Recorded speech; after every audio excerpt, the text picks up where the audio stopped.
and welcome to another video. My name is Daniel Gibson. Today we're talking about Ride Along 2, starring Kevin Hart, Ice Cube. This movie follows Kevin Hart, who is this, the so short little guy who is all about, being the best cop. He wants to be everything he is in his video games and all this.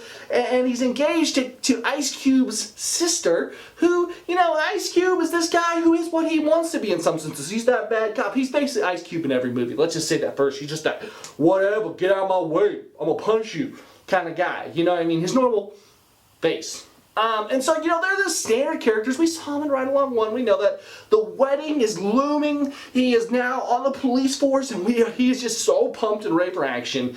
Things happen. They end up in Miami here on a chase for a drug dealer extraordinaire. Now, that's basically the synopsis of this movie, but here's where this is what it is. This is Ride Along 1 repackaged with a new story, and basically a lot of this, literally the same jokes. They literally go again like 40 times in this movie because they keep doing the same thing over and over again.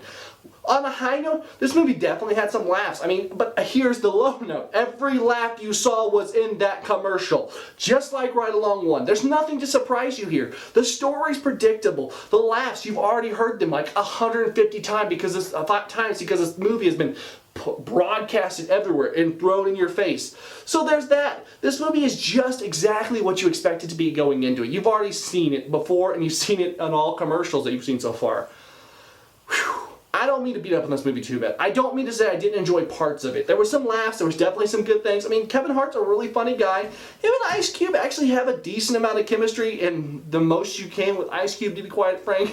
But, I feel like what this movie did was they just did a lot of cheap shots. They just did all the stuff they always do. They just did the easy humor. There was nothing really dynamic or new about this movie. I feel like they went ahead and did the old second movie phenomenon where they just throw a bunch of skinny girls in bikinis and everything and all this stuff, and it cheapens the experience, it cheapens the film. It brought the parental guide score way down because every little flash they could do, there was something. I feel like all in all, guys, when I break this movie down, it's so predictable. It's exactly what you thought. The parental guide's a mess. It's all over the place. It gets a 5.5, which is probably a little bit too generous of a rating. When it's a comedy and you're there and people aren't laughing in the comedy, kind of signals a problem.